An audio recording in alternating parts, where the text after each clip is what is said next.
warahmatullahi wabarakatuh. Apa kabar teman-teman semua? Tetap semangat ya. Pada kesempatan kali ini, saya Ayudhya Puspitasari akan bercerita menjelaskan tentang salah satu materi yang ada pada akuntansi forensik dan investigasi. Apa itu materinya? Ya, materinya adalah tentang kecurangan terhadap laporan keuangan.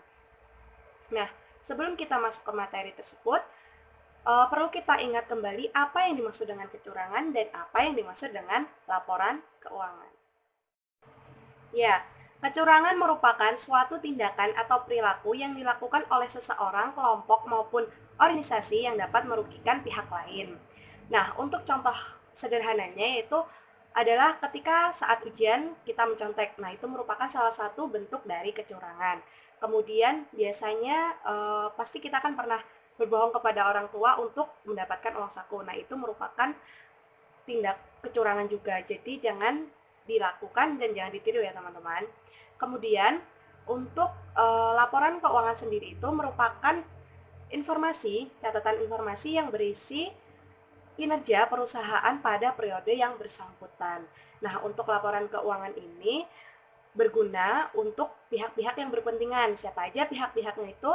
Yaitu ada investor, tentunya, kemudian pemerintah, masyarakat, karyawan, kemudian untuk pihak internalnya sendiri, manajemen, di mana nanti laporan keuangan tersebut bisa digunakan untuk meningkatkan kinerja perusahaan pada periode berikutnya. Nah, untuk laporan keuangan sendiri yang sederhana atau yang dasarnya terdiri dari 5 jenis, yaitu mulai dari laporan laba rugi, kemudian laporan perubahan ekuitas atau perubahan modal, laporan neraca, laporan arus kas, dan catatan atas laporan keuangan. Nah, sekarang kita sudah tahu apa yang dimaksud dengan kecurangan dan laporan keuangan. Pada dasarnya, laporan keuangan harus disajikan berdasarkan prinsip akuntansi yang berlaku umum. Nah, yang bagaimana? Yaitu yang relevan, dapat dipahami, dan dapat dipertanggungjawabkan. Namun, pada beberapa kasus, terdapat penyajian laporan keuangan yang tidak sesuai dengan kondisi yang sebenarnya. Nah, masalah ini terjadi, yaitu seperti manipulasi, kemudian pemalsuan, dan perubahan pencatatan pada transaksi keuangan pada perusahaan tersebut. Mengapa masalah-masalah tersebut bisa terjadi?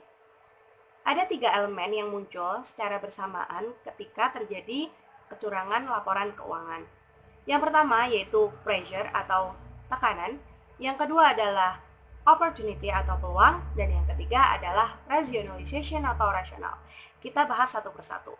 Untuk tekanan, yang pertama, yaitu merupakan tekanan yang dirasakan oleh karyawan biasanya terhadap suatu target perusahaan, misalnya target untuk penjualan. Nah, apabila penjualan tersebut tidak terpenuhi, maka tindakan kecurangan akan dilakukan dengan memanipulasi transaksi penjualan atau tingkat penjualan tersebut.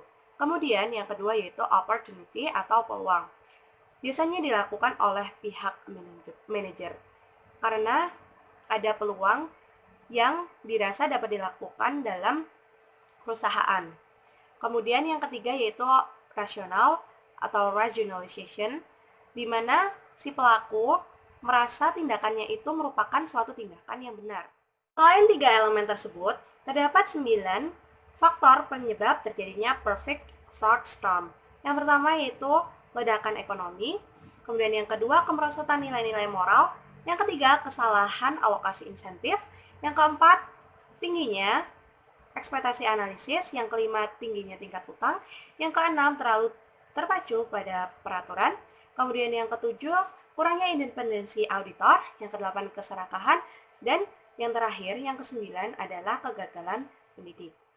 Nah, ketiga elemen dan 9 faktor yang sudah dijelaskan dapat dijadikan salah satu indikator terjadinya kecurangan laporan keuangan, di mana harus kita ketahui dan harus bisa kita analisis, khususnya bagi kita yang ingin menjadi seorang auditor. Kemudian, sifat dasar dari kecurangan laporan keuangan. Kecurangan laporan keuangan bisa disembunyikan dengan adanya dokumen fiktif. Apa itu dokumen fiktif? Contohnya yaitu dokumen-dokumen palsu yang dibuat oleh pelaku. Misalnya, adalah dokumen penjualan, kemudian dokumen pembelian persediaan, dan sebagainya. Selain itu, adanya kolusi antar pegawai, manajer, maupun direksi. Jika dalam suatu entitas ada pihak yang melaporkan terjadinya suatu kecurangan laporan keuangan kepada seorang auditor yang mengaudit perusahaan tersebut, seorang auditor tidak harus menerimanya secara mentah-mentah. Mengapa? Karena seorang auditor harus mempunyai sifat yang namanya skeptis atau sifat curiga terhadap pihak manapun. Dengan adanya sifat skeptis, maka auditor harus menginvestigasi dan mendeteksi laporan tersebut. Apakah benar terjadi kecurangan terhadap perusahaan yang bersangkutan? Dan harus dibuktikan dengan bukti-bukti atau dokumen-dokumen yang bersangkutan juga. Apa sih motivasi dari kecurangan laporan keuangan ini? Yang pertama, untuk mendukung agar harga saham tetap tinggi, sehingga penawaran obligasi dan saham juga tetap tinggi. Yang kedua, untuk meningkatkan harga saham, sehingga nanti pihak manajemen juga akan mendapatkan bonus dari saham tersebut. Yang ketiga, untuk meningkatkan kekayaan bersih secara pribadi dari manajemen atau eksekutif puncak. Yang keempat, untuk mencapai ekspektasi perusahaan yang biasanya dilakukan oleh suatu divisi. Divisi tersebut menyajikan laporan keuangan yang lebih saji pada divisi yang dipimpinnya. Setelah kita mengetahui apa yang dimaksud dengan kecurangan laporan keuangan, kemudian masalah-masalah apa saja yang terjadi dan penyebab-penyebabnya, sekarang kita akan bahas bagaimana kerangka dasar untuk mendeteksi kecurangan laporan keuangan tersebut. Di sini ada dua cara. Yang pertama yaitu dengan penalaran strategik, dan yang kedua dengan mengidentifikasi eksposur kecurangan. Yang pertama, penalaran strategik. Ada berbagai tingkatan penalaran strategik dalam pengaturan audit. Tingkatan tersebut adalah zero order reasoning, first order reasoning, dan higher order reasoning. Zero order reasoning terjadi ketika auditor dan auditee hanya mempertimbangkan kondisi yang secara langsung mempengaruhi mereka. First order reasoning terjadi ketika auditor mempertimbangkan kondisi yang secara langsung mempengaruhi auditee. Dan yang ketiga, higher order reasoning terjadi ketika auditor mempertimbangkan adanya tambahan tingkatan kompleksitas. Dari ketiga tingkatan tersebut, tingkatan yang paling tinggi adalah higher order reasoning. Kedua adalah dengan cara mengidentifikasi eksposur kecurangan atau fraud exposure rectangle. And the first is management and directors. Second, company's relationship with other entity. Third, the organization and its industry. Fourth, financial result and operating characteristics.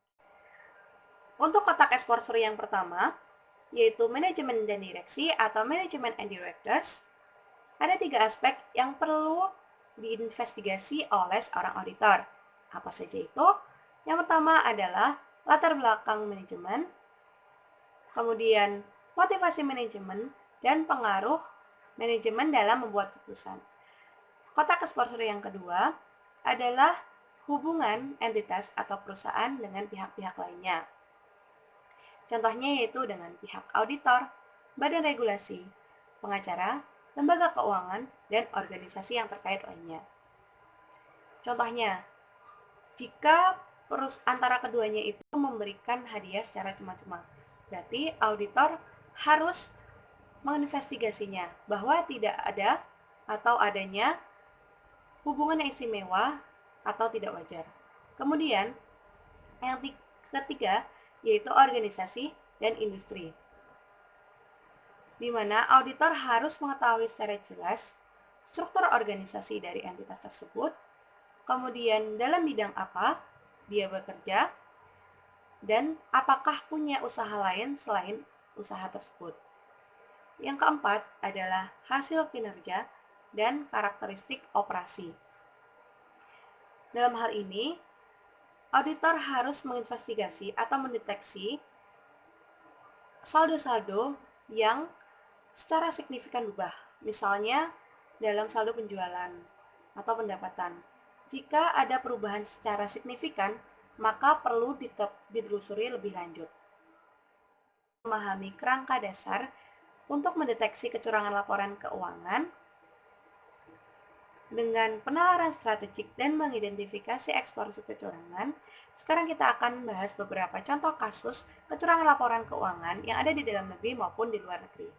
Untuk kasus yang ada di dalam negeri, kita ambil salah satu contohnya, yaitu yang dilakukan oleh PT Garuda Indonesia pada laporan keuangan tahun 2018, di mana PT Garuda Indonesia melakukan kecurangan dengan mencatat pendapatan yang seharusnya belum diakui pada tahun 2018 yang menyebabkan laporan keuangan laba yang seharusnya jika dicatat sesuai dengan pendapatan yang sudah diakui, yaitu laporan keuangan pada tahun 2018 mengalami kerugian. Atas kasus ini, PT Garuda Indonesia dan KAP yang mengauditnya mendapat sanksi karena KAP tersebut juga bekerja sama dengan PT Garuda Indonesia untuk menyajikan laporan keuangan yang salah atau yang tidak sebenarnya atau yang salah saja.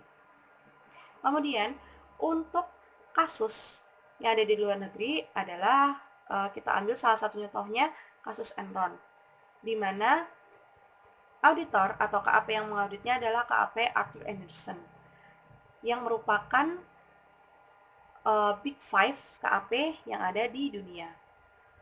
Karena kejadian tersebut, KAP Arthur Andersen sekarang telah dibubarkan. Nah, kecurangan apa yang terjadi? Yaitu KAP Arthur Andersen melakukan konsultasi sekaligus audit dalam laporan keuangan perusahaan Enron, yang dimana itu tidak boleh, dan menyajikan laporan keuangan yang lebih saji. Seperti itu. Demikian terkait kecurangan laporan keuangan yang saya jelaskan. Sampai berjumpa lagi. Terima kasih. Wassalamualaikum warahmatullahi wabarakatuh.